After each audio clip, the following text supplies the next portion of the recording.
আজান কোরআনে আছে না হাদিসে আছে? আজান কোথা থেকে আসলো? রাসূলের জামানায় স্যাটেলাইট হিসেবে ব্যবহার করা হতো লাল কাপড়।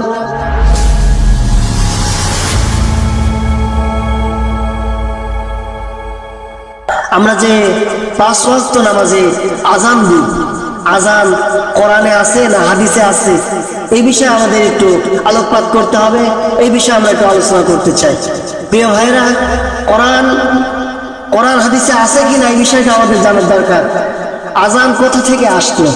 প্রিয় ভাইরা, যখন দিন কায়েম হয়ে গেল, দিনের পতাকা পথ পথ করে ওড়া শুরু করলো, সেই সময় দিন কায়েম হয়ে গেছে, এখন তো নামাজ আদায় করতে হবে।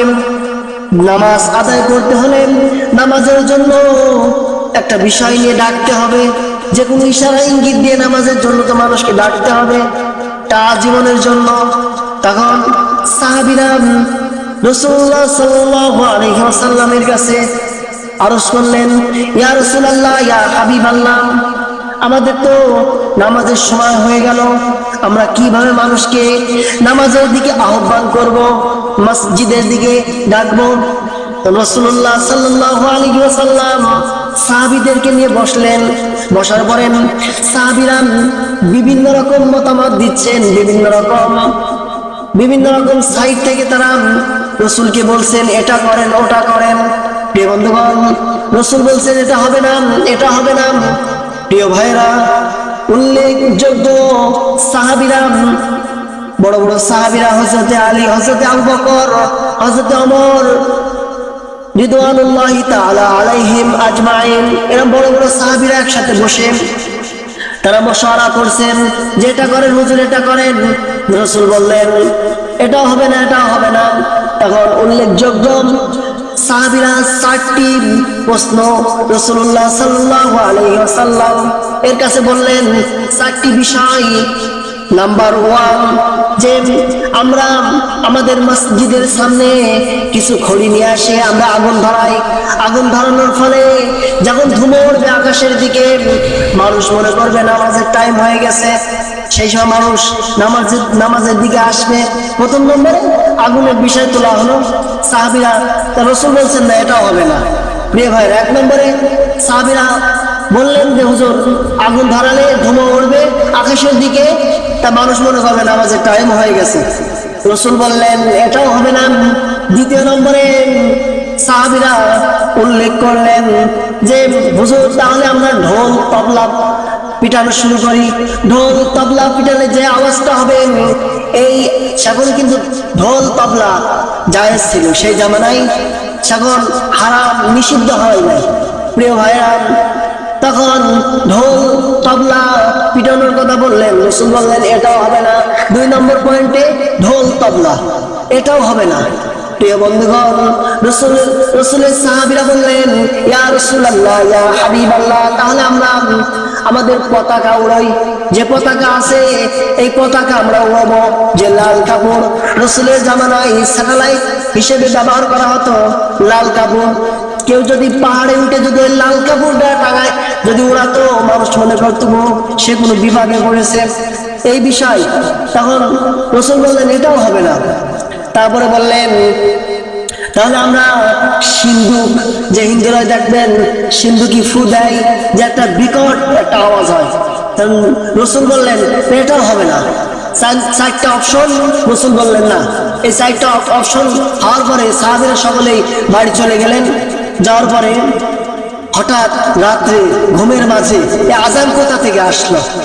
আজান কি কোরআনে আছে না হাদিসে আছে? কোরআন হাদিসে আজান নাই। প্রিয় ভাইরা, আমাদের খেয়াল করতে হবে, আজান কোরআন হাদিসের বাইরে এটা। প্রিয় ভাইরা, তখন হযরতে আব্দুল্লাহ ইবনে যায়েদ রাদিয়াল্লাহু তাআলা আনহু ঘুমের মাঝে দেখছেন সে বাজারে সিন্দুক কিনতে গিয়েছেন। যাওয়ার পরে সিন্দুক যেটা বলে ফুদিতে হয়, ওটা কিনতে গিয়েছেন। যে একজনের বাজারের শেষ মাথায় একজন সিন্দুক বেচছেন, সে কিন্তু কোনো সাধারণ মানুষ না। তখন সেই ঘুমের মাঝে সিন্দুক কিনতে গেল, যে বললেন ভাই আমি তো সিন্দুক কিনতে চাই। তখন ওই মালিক বলছেন সিন্দুক কি করবা? তখন বললেন, আমরা মানুষকে নামাজের দিকে আহ্বান করার জন্য সিন্দুকটা ব্যবহার করব। তখন ওই লোকটা বললেন, সিন্দুক ব্যবহার করা দরকার নাই, আমি কিছু বাক্য শিখাই দিচ্ছি, এই বাক্যগুলো বলে তোমরা মানুষকে নামাজের দিকে ডাকবা। প্রিয় ভাইরা, আমাদের খুব জানার ইচ্ছা, আমাদের নবী, আমাদের লিডার মুহাম্মদুর রাসূলুল্লাহ সাল্লাল্লাহু আলাইহি ওয়াসাল্লাম কি জীবনে কোনোদিন আযান দিয়েছেন? এটা জানার দরকার না? জীবনে কোনোদিন কি আযান দিয়েছেন? আমাদেরকে জানতে হবে, আলোচনার মধ্য দিয়ে আমাদেরকে জানতে হবে।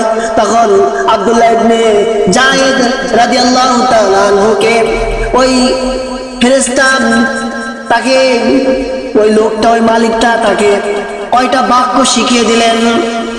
তখন আব্দুল্লাহ ইবনে যায়েদ রাদিয়াল্লাহু তাআলা আনহুকে বাক্য শিখাচ্ছেন যে এইভাবে, আল্লাহু আকবার, আল্লাহু আকবার, আল্লাহু আকবার, আল্লাহু আকবার, আশহাদু আল্লা ইলাহা ইল্লাল্লাহ, আশহাদু আল্লা ইলাহা ইল্লাল্লাহ, أشهد أن محمد رسول الله، أشهد أن محمد رسول الله، حي على الصلاة، حي على الصلاة، حي على الفلاح، حي على الفلاح، الله أكبر، الله أكبر، لا إله إلا الله।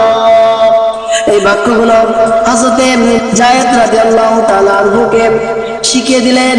শিখিয়ে দেওয়ার পরে হযরতে আব্দুল্লাহ ইবনে যায়েদ যখন ঘুম থেকে উঠলেন, ফজরের সময় হলো, সেই সময় অনেক সাহাবী নামাজ পড়তে আসলেন।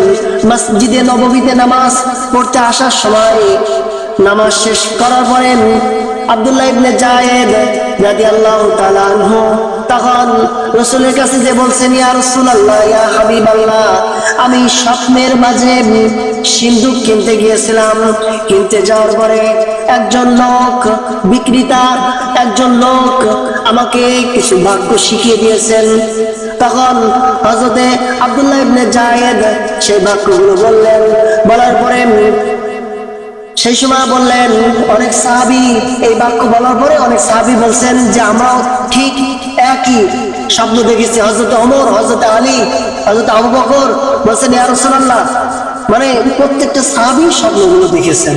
এক সাহাবী বলেছেন প্রত্যেকটা সাহাবী স্বপ্ন দেখেছেন, বলছেন স্বপ্নের মাঝে আমাকে এই স্বপ্নটা দেখানো হয়েছে।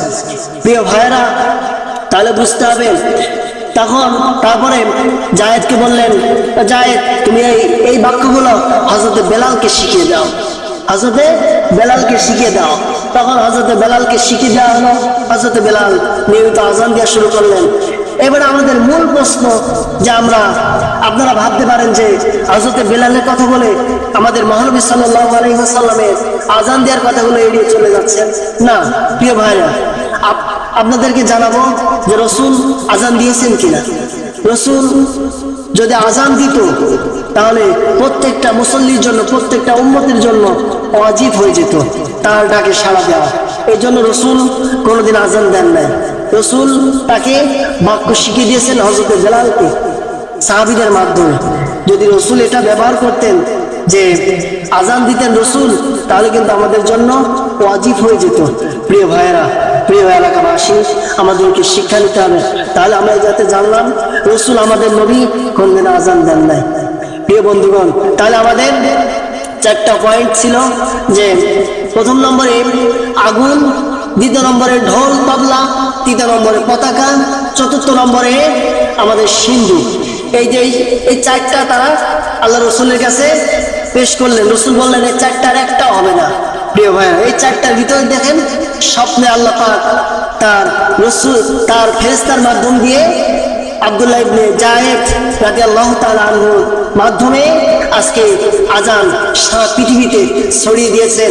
হযরত বেলাল রাদিয়াল্লাহু তাআলা আনহু আযানের মাধ্যম দিয়ে সারা পৃথিবীতে এই আযানের ধ্বনি আজকে প্রচলন আছে। এই আযানের ধ্বনি থাকবে পৃথিবী যতদিন থাকবে আজানের ধ্বনি থাকবে। এই আজানের ধ্বনি কিয়ামত পর্যন্ত, কিয়ামত পর্যন্ত এই আজানের ধ্বনি চলতে থাকবে। প্রিয় বন্ধুগণ, আমাদের যে অনেক মানুষ আছে, অনেক নাস্তিক আছে, এই আজানগুলো বন্ধ করে দিতে চায়, এই আজানগুলো বন্ধ করে দিতে চায়, মসজিদগুলো ভেঙে দিতে চায়, খানকাগুলো চালু করতে চায়। প্রিয় বন্ধুগণ, আজান আছে, থাকবে, কোরআন আছে, থাকবে, মাদ্রাসা আছে, থাকবে, মসজিদ আছে, থাকবে। বাংলাদেশে যত রকম জিনিস আছে, মসজিদ, মাদ্রাসা সারা পৃথিবীতে সব থাকবে, কিন্তু আমরা থাকবো না। প্রিয় বন্ধুগণ, আমাদের এই পথে আমাদের সংগ্রাম করতে হবে। প্রিয় ভাইরা,